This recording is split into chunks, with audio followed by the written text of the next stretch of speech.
So here's the second part of the 2-for-1 offer, Zechariah chapter 9. Rejoice greatly, O daughter of Zion. Shout, daughter of Jerusalem. See, your king comes to you, righteous and having salvation, gentle and riding on a donkey, on the colt, the foal of a donkey.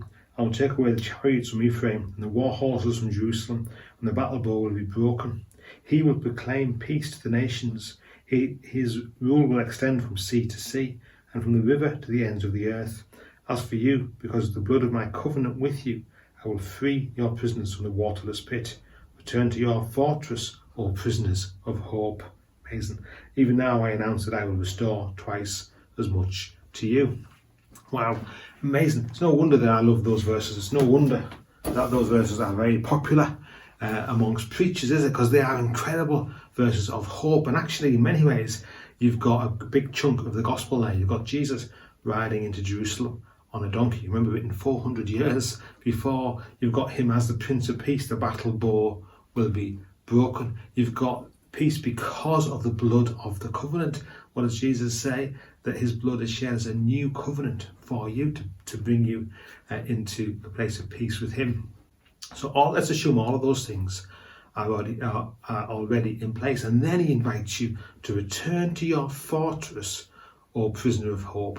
So let's think about that incredible phrase, return to your fortress, O prisoner of hope. The first kind of thing we need to get hold of is this, that many of us have strayed from our fortress. We have wandered away from the stronghold. What does that mean? I think there's a couple of things here that I want us to pick up on just as a devotional this morning. The first one is that many of us have felt like prisoners, haven't we? We felt like prisoners over this last year. Some of you have not left your houses, your flats, your apartments, wherever you live. You haven't left them for a year, perhaps an occasional outing to get an injection or something exciting like that.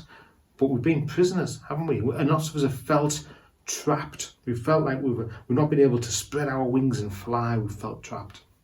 And there's some truth in that. And I think there's probably some truth in that for the people that Zechariah is writing to. Often we feel trapped, and we need to recognise that often we are, in some sense at least, imprisoned, and we need to see what it is that is imprisoning us. And there is an invitation here, isn't there, to be a prisoner of hope, that it is hope that holds us, that it is hope that keeps us. So that when we are in those situations that are horrendous, difficult, challenging, when we are facing a global pandemic, that actually we keep coming back to the fact that, I have hope. I have hope that the battle bow is broken. I have hope that I have been included in the new covenant of the blood of Jesus. I have hope in eternity, but I also have hope for now, that he has for me, that he's placed me in a community of saints, all that kind of stuff. Amazing. But there's also this question within these verses of a return, and it's almost like a little bit of it's insinuated, isn't it, that the people have wandered away. They have become separated from the one who can bring them home. And I'm not saying that's the case for you, but it might be. You might feel like you have, you're just a little bit in the desert, you're a little bit in the wilderness, you're not quite sure what's going on in your life. Your spiritual life has certainly taken a little bit of a battering over this last year. And there is this call to return to your fortress. So what is it? What is the fortress that we're being called back to? Well, it's the truth of the gospel of Jesus Christ. It's knowing that we are loved. It's knowing that he has called us by name.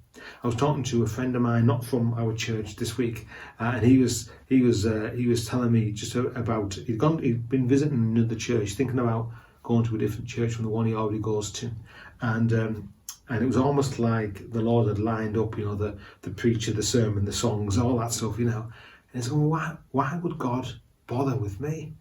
And I'm going, well, partly I don't know the answer, but you know what? Partly that is the gospel, isn't it?